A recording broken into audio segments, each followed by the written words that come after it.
വിശുദ്ധ മാർക്കോസ് AD 65-നും 70-നും ഇടയ്ക്ക് റോമിൽ വെച്ച് ഈ സുവിശേഷം എഴുതിയെന്നാണ് പരമ്പരാഗതമായ വിശ്വാസം. വിശുദ്ധ ഗ്രന്ഥത്തിൽ തന്നെയുള്ള സൂചനകളിൽ നിന്ന് അദ്ദേഹം ബാർന്നബാസിന്റെ പിതൃ സഹോദര പുത്രൻ പൗലോസിന്റെ ആദ്യത്തെ സുവിശേഷ പ്രഘോഷണ യാത്രയിൽ സഹായിയായി. പൗലോസിനോടുകൂടെ കാരാഗ്രഹവാസം അനുഭവിച്ചവനും പൗലോസിന്റെയും പത്രോസിന്റെയും സഹായികളിൽ ഒരുവനുമായിരുന്നു എന്ന് കാണാം.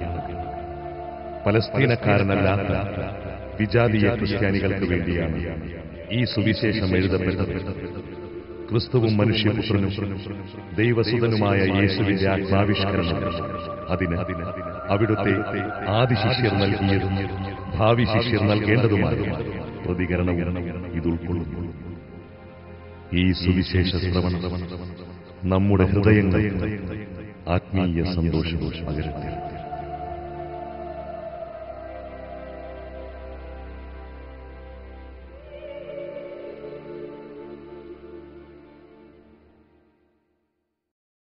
അധ്യായം 1. ദൈവപുത്രനായ യേശുക്രിസ്തുവിന്റെ സുവിശേഷത്തിന്റെ ആരംഭം. ഇതാ നിനക്ക് മുമ്പേ ഞാൻ എന്റെ ദൂതനെ അയക്കും. അവൻ നിന്റെ വഴി മരുഭൂമിയിൽ വിളിച്ചു പറയുന്നവന്റെ ശബ്ദം. കർത്താവിന്റെ വഴി അവന്റെ പാത നേരെയാക്കുക എന്ന് യെശയ്യാ പ്രവാചകന്റെ ഗ്രന്ഥത്തിൽ എഴുതപ്പെട്ടിരിക്കുന്നു. പാപമോചനത്തിനും അനുതാപത്തിന്റെ ജ്ഞാനസ്നാനം പ്രസംഗിച്ചുകൊണ്ട് സ്നാപകയോഗ്യം മരുഭൂമിയിൽ പ്രത്യക്ഷപ്പെട്ടു. യൂദയ മുഴുവനിലെയും ജെറുസലേമിലെയും ജനങ്ങൾ അവന്റെ അടുത്ത്. അവർ പാപങ്ങൾ ഏറ്റുപറഞ്ഞു ജോർദാൻ നദിയിൽ വെച്ച് സ്നാനം സ്വീകരിച്ചു. യോഹന്നാൻ ഒട്ടകരോമം കൊണ്ടുള്ള വസ്ത്രം ധരിച്ചിരുന്നു.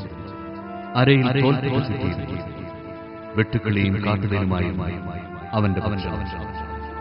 അവൻ ഇപ്രകാരം ഘോഷിച്ചു: എന്നേക്കാൾ ശക്തനായവൻ എന്റെ പിന്നാലെ വരുന്നു. കുനിഞ്ഞവന്റെ ചെരുപ്പിന്റെ വള്ളികൾ അഴിക്കാൻ പോലും ഞാൻ യോഗ്യനല്ല.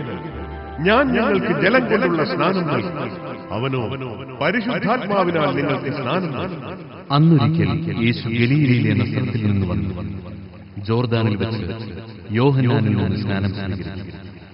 വെള്ളത്തിൽ നിന്ന് കയറുമ്പോൾ പെട്ടെന്ന് ആകാശം പിളരുന്നത് ആത്മാവ് പ്രാവിന്റെ രൂപത്തിൽ തന്റെ മേൽ ഇറങ്ങി വരുന്നു. അവൻ സ്വർഗത്തിൽ നിന്ന് ഒരു സ്വരമുണ്ട്: നീ എന്റെ പ്രിയപുത്രൻ, നിന്നിൽ ഞാൻ പ്രസാദിച്ചിരിക്കുന്നു. ഉടനെ ആത്മാവ് അവനെ മരുഭൂമിയിലേക്ക് നയിച്ചു. സാത്താനാൽ പരീക്ഷിക്കപ്പെട്ടു 40 ദിവസം അവൻ മരുഭൂമിയിൽ വസിച്ചു. അവൻ വന്യമൃഗങ്ങളോട് കൂടെയായി. ദൈവദൂതന്മാർ അവനെ സ്നേഹിച്ചു. യോഹന്നാൻ ബന്ധനസ്ഥനായപ്പോൾ യേശു ദൈവത്തിന്റെ സുവിശേഷം പ്രസംഗിച്ചുകൊണ്ട് ഗലീലയിലേക്ക് വന്നു. അവൻ പറഞ്ഞു: സമയം പൂർത്തിയായി, ദൈവരാജ്യം സമീപിച്ചിരിക്കുന്നു. അനുദപിച്ച് സുവിശേഷത്തെ വിശ്വസിച്ചു. അവൻ ഗലീലി കടൽത്തീരത്തിലൂടെ കടന്നു പോകുമ്പോൾ ശിമയോനെയും അവന്റെ സഹോദരൻ അന്ത്രയോസിനെയും കണ്ടു. മീൻപിടുത്തക്കാരായ കടലിൽ വലയെറിയുകയായി. യേശു അവരോട് പറഞ്ഞു: എന്നെ അനുഗമിക്കുക, ഞാൻ മനുഷ്യരെ പിടിക്കുന്നവരാണ്. ഉടനെ വലയ വീഴ്ച അവർ അവനെ അനുഗമിച്ചു. കുറച്ചു ദൂരം കൂടി പോയപ്പോൾ സെബദിയുടെ പുത്രനായ യാക്കോബിനെയും അവന്റെ സഹോദരൻ യോഹന്നാനെയും കണ്ടു. അവർ വഞ്ചിയിലിരുന്ന് വലയുടെ കേട് നോക്കുകയായി. ഉടനെ അവൻ അവരെയും അവർ പിതാവായ സെബദിയെ സേവകരോടൊപ്പം വള്ളത്തിൽ അവനെ അനുഗമിച്ചു. അവർ കഫർനഹൂമിലെത്തി. സാബത്ത് ദിവസം അവൻ സിനഗോഗിൽ പ്രവേശിച്ച് പഠിപ്പിച്ചു.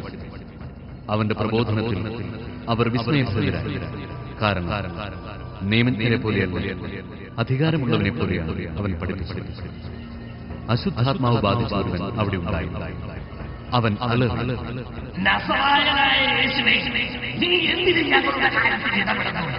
ഞങ്ങളെ നശിപ്പിക്കാനാണോ നീ വന്നിരിക്കുന്നത്? നീ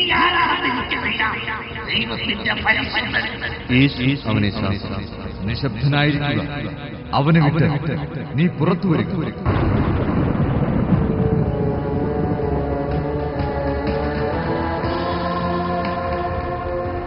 അശുദ്ധാത്മാവ് അവനെ തള്ളി വീഴ്ത്തി ഉച്ചസ്വരത്തിൽ അലറിക്കൊണ്ട് പുറത്തു. എല്ലാവരും അത്ഭുതപ്പെട്ടു പരസ്പരം പറഞ്ഞു, ഇതെന്ത് അധികാരത്തോടെയുള്ള പുതിയ പ്രബോധനം!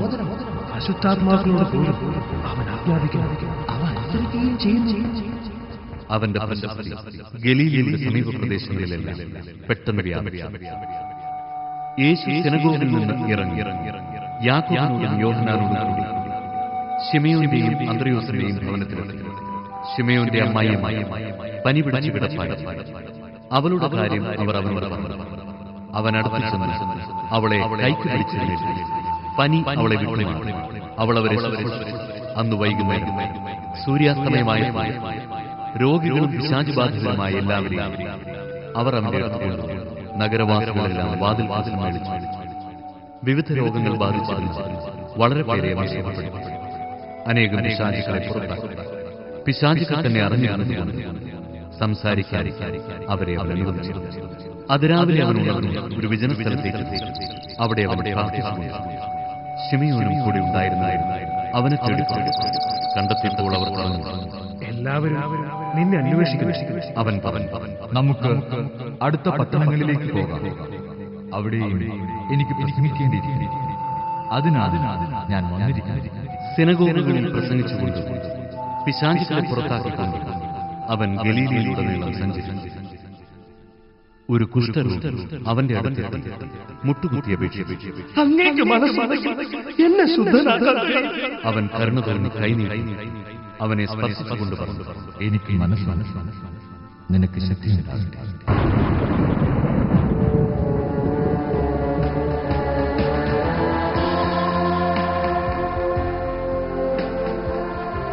തൽക്ഷണം കുഷ്ഠം മാറി അവന് ശുദ്ധം.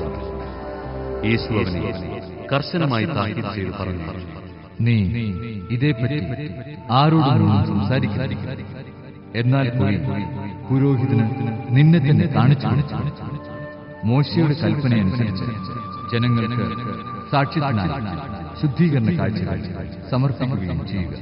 എന്നാൽ അവൻ പുറത്തു ചെന്നു വളരെ കാര്യങ്ങൾ പ്രഘോഷിക്കാൻ ഇത് പ്രസിദ്ധമാക്കാൻ തന്മൂലം പിന്നീട് പട്ടണത്തിൽ പരസ്യമായി പ്രവേശിക്കാൻ യേശുവിന് സാധിച്ചു. അവൻ പുറത്ത് വിജനപ്രദേശങ്ങളിൽ ജനങ്ങളാകട്ടെ എല്ലായിടങ്ങളിലും നിന്ന് അവന്റെ അടുത്ത് വന്നത്. അധ്യായം 2. കുറെ ദിവസങ്ങൾ കഴിഞ്ഞ് യേശു കഫർനാമിൽ തിരിച്ചെത്തിയപ്പോൾ അവൻ വീട്ടിലുണ്ട് എന്ന വാർത്ത പറഞ്ഞു. വാതിൽക്കൽ പോലും നിൽക്കാൻ സ്ഥലം തികയാത്ത നിരവധി ആളുകൾ അവിടെ അവൻ അവരോട് വചനം പ്രസംഗിച്ചുകൊണ്ടിരുന്നു. അപ്പോൾ 4 പേർ ഒരു തളർവാദ രോഗിയെ എടുത്തുകൊടുത്തു. ജനക്കൂട്ടം നിമിത്തം അവന്റെ അടുത്തെത്താൻ അവർ കഴിഞ്ഞില്ല.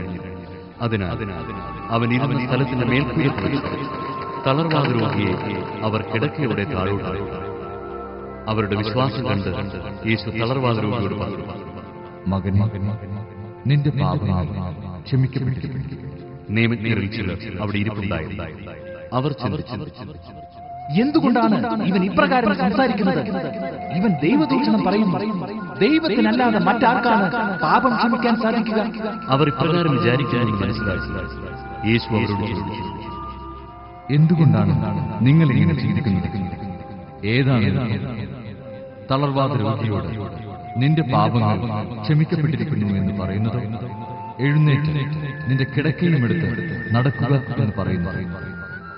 എന്നാൽ ഭൂമിയിൽ പാപങ്ങൾ ക്ഷമിക്കാൻ മനുഷ്യപുത്രന് അധികാരമുണ്ടെന്ന് നിങ്ങൾ അറിയേണ്ടതിന് അവൻ തളർവാദ രോഗിയോട് പറഞ്ഞു, ഞാൻ നിന്നോട് പറയുന്നു, എഴുന്നേറ്റ് നിന്റെ കിടക്കയും എടുത്ത് വീട്ടിലേക്ക് പോവുക.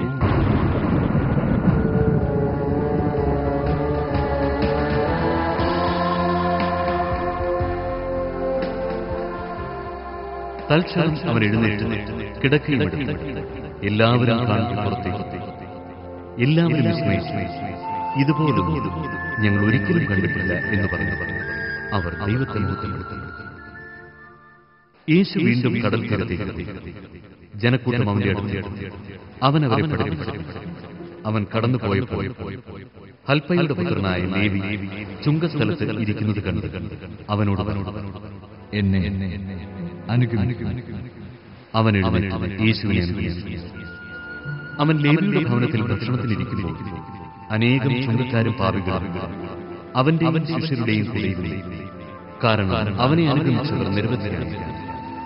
അവൻ പാപികളോടും ചുങ്കക്കാരോടും ഭക്ഷണം കഴിക്കുന്നത് കണ്ടു. ഫരിസേയരിൽപ്പെട്ട ചില നിയമജ്ഞർ ശിഷ്യന്മാരോട് ചോദിച്ചു, അവൻ ചുങ്കക്കാരുടെയും പാപികളുടെയും കൂടെ ഭക്ഷിക്കുന്നതെന്ന്? ഇത് കേട്ട് യേശു ആരോഗ്യമുള്ളവർക്കല്ല, രോഗികൾക്ക് വൈദ്യനെ കൊണ്ട് ആവശ്യം. നീതിമാന്മാരെയല്ല, പാപികളെ വിളിക്കാനാണ് ഞാൻ വന്നത്. യോഹന്നാന്റെ ശിഷ്യന്മാരും ഫരിസേയരും ഉപവസിക്കുകയായി. ആളുകൾ വന്ന് യേശുവിനെ ചോദിച്ചു, യോഹന്നാന്റെയും ഫരിസേയരുടെയും ശിഷ്യന്മാർ ഉപവസിക്കുകയും നിന്റെ ശിഷ്യന്മാർ ഉപവസിക്കാതിരിക്കുകയും ചെയ്യുന്നതെന്തുകൊണ്ട്? യേശു പറഞ്ഞു, മണവാളൻ കൂടെയുള്ളപ്പോൾ മണവറത്തോഴർക്ക് ഉപവസിക്കാൻ സാധിക്കുന്നു. മണവാളൻ കൂടെയുള്ളിടത്തോളം കാലം അവർക്ക് ഉപവസിക്കാനാവില്ല. മണവാളൻ അവരിൽ നിന്ന് അകറ്റപ്പെടുന്ന കാലം അന്ന് അവർ ഉപവസിക്കും. ആരും പഴയ വസ്ത്രത്തിൽ പുതിയ കഷണം തുന്നിപ്പിടിപ്പിക്കാറില്ല. അങ്ങനെ ചെയ്താൽ തുന്നിച്ചേർത്ത കഷണം അതിൽ നിന്ന് കീറിപ്പോഴുകയും കീറൽ വലുതാവുകയും ചെയ്യും. ആരും പുതിയ വീഞ്ഞ് പഴയ തോൽക്കുടങ്ങളിൽ ഒഴിച്ചുവെക്കാറില്ല. അങ്ങനെ ചെയ്താൽ തോൽക്കുടങ്ങൾ പിളരുകയും വീഞ്ഞും തോൽക്കുടങ്ങളും നഷ്ടപ്പെടുകയും ചെയ്യും. പുതിയ വീഞ്ഞിന് പുതിയ തോൽക്കുടങ്ങൾ വേണം. ഒരു സാബത്ത് ദിവസം അവൻ വിളഞ്ഞു കിടക്കുന്ന ഒരു വയലിലൂടെ പോകുമ്പോൾ ശിഷ്യന്മാർ കതിരുകൾ പറിക്കാൻ. ഫരിസേയർ അവനോട് പറഞ്ഞു, സാബത്തിൽ നിഷിദ്ധമായത് അവർ ചെയ്യുന്നത് എന്തുകൊണ്ട്? അവൻ ചോദിച്ചു, ദാവീദും അനുചരന്മാരും കൈവശം ഒന്നുമില്ലാതെ വിശന്നു വലഞ്ഞപ്പോൾ എന്തു ചെയ്തുവെന്ന് നിങ്ങൾ വായിച്ചു. അബിയാഥാർ പ്രധാന പുരോഹിതനായിരിക്കെ ദാവീദ് ദേവാലയത്തിൽ പ്രവേശിച്ചു. പുരോഹിതന്മാർക്കല്ലാതെ മറ്റാർക്കും ഭക്ഷിക്കാൻ അനുവാദമില്ലാതെ കാഴ്ചയപ്പം ഭക്ഷിക്കുകയും കൂടെയുണ്ടായിരുന്നവർക്ക് കൊടുക്കുകയും ചെയ്തില്ല. അവൻ അവരോട് പറഞ്ഞു, സാബത്ത് മനുഷ്യന് വേണ്ടി, മനുഷ്യൻ സാബത്തിന് വേണ്ടി. മനുഷ്യപുത്രൻ സാബത്തിന്റെയും കർത്താവ്.